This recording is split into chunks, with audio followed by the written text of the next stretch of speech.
지금 미국 내부는 여러 폭풍우 속에 같이 있는 것 같습니다. 아까 방금 교수님께서 말씀하신 미네소타주 뭐 이런 얘기도 있는데 또 일단 폭풍우, 진짜 폭풍우가 왔어요. 지금 네. 미국 내부 보니까 눈 폭풍우도 엄청 심한데 눈보라 폭설에 최소 22개 주에 비상사태가 선포됐다고 합니다. 각 주 주민들한테는 외출하지 말고 집안에 머물러 달라고 긴급 공지했다고요. 지금 화면에 보이네요. 거의 뭐 차는 움직이지 않고 뭐 인력거가 된 자동차고요. 눈썹도 그냥 바로 온다고 하고요. 노숙자들 모습 보면 이불을 덮어쓴 노숙자들 모습도 확인할 수가 있었습니다.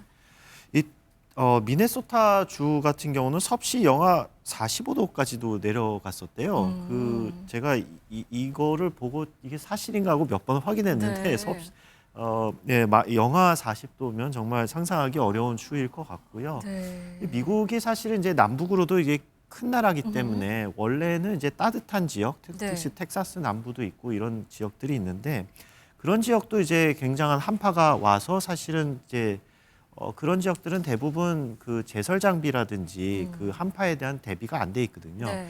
저도 이제 미국의 노스캐롤라이나에서 이제 유학 시절을 보냈었는데 제가 있었던 그 시절만 해도 제설 장비가 없었던 주예요. 근데 갑자기 이제 폭설이 쏟아지니까 사실 그 밖에 나갈 수가 없었거든요. 네. 그 이제 버지니아에 있는 제설 장비가 올 때까지 일주일을 기다려야 되는 그런 상황들이 있었고. 정말 스탑이군요. 예, 그러면 네. 미국은 사실은 상당 주들이 원래는 이제 온난한 기후에 있었던 주들이 갑자기 한파와 폭설이 내리니까 그런 것이 대비가 안 돼 있으면 아마도 이제 길을 못 나가고 또 정전 사태도 발생을 해서 이제 개인 가정에는 이제 가정용 발전기를 트는 뭐 이런 상황들도 있을 거라고 봅니다. 정전에 25일 하루에만 12,000편이 넘는 항공편이 취소됐다고 합니다. 이게 4분의 1에 가까운 항공 편수가 멈춘 거라고 하는데요. 최악의 혼란을 의미한다고 전해지고 있습니다. 천연가스 가격이 2주도 안 된 기간에 70%가 급등을 했다고요. 맞습니다. 지금 이제 아무래도 겨울철 원래 난방 수요가 있는데 지금 어마어마한 폭설과 최강 한파 때문에 추가적으로 난방 수요가 겹쳐지면서 미국 내 천연가스 가격이 굉장히 많이 올랐는데요. 지금 2022년 말 이래로 지금 단위당 $6를 넘어선 게 거의 처음인 것 같아요.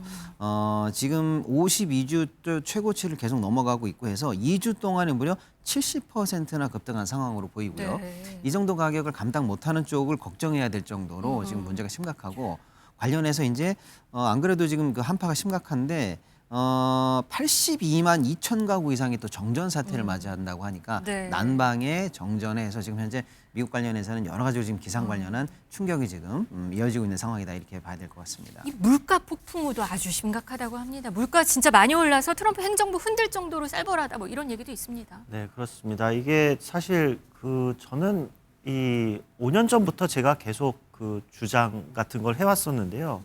2020년대는 이제 앞으로 우리는 스태그플레이션을 좀 우려를 해야 된다라는 생각을 지속적으로 갖고 있었어요. 이게 어떤 문제를 발생시키냐면 이제 경기 침체가 오더라도 보통은 이제 경기 침체가 오면 물가가 이제 어느 정도 상승 압력이 낮아지거나 하는 수순을 밟기 때문에 이제 금리를 인하시킬 수 있는 환경이 조성이 되는데 스태그플레이션의 어려운 점은 뭐냐면 경기가 침체가 돼서 금리를 인하하고 싶지만 물가가 계속 상승을 하기 때문에 금리를 인하하기도 어려운. 하지만 또 금리를 인상하자니 경기 침체가 우려되는 그런 이제 딜레마의 상황에 이제 빠질 우려 때문에 스태그플레이션이 굉장히 무서운 거거든요.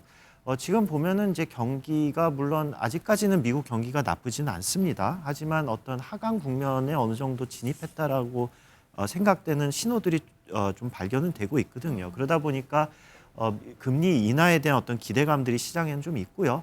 또 미국 그 행정부 같은 경우는 이제 미국 국채에 대한 부담 때문에 금리를 인하했으면 하는 바람이 있습니다. 이제 트럼프 정부는 특히 더 심하고 그러다 보니까 연준에 대한 그런 압박이 심해지는데 그런 환경에서 이제 물가가 이제 좀 낮아주면 그런 환경이 조성이 되지만 물가 상승이 계속 지속이 되고 또 스멀스멀 다시 그 상승률이 올라온 것을 보면 사실은 굉장히 어려운 정책적으로 어떻게 대응해야 될지 어려운 상황으로 점점 가게 되는 그런 상황이라고 볼 수가 있겠습니다. 알겠습니다. 오늘 경제 라이브 여기까지 전해드리겠습니다. 김태봉 교수, 박시동 경제평론가였습니다. 고맙습니다.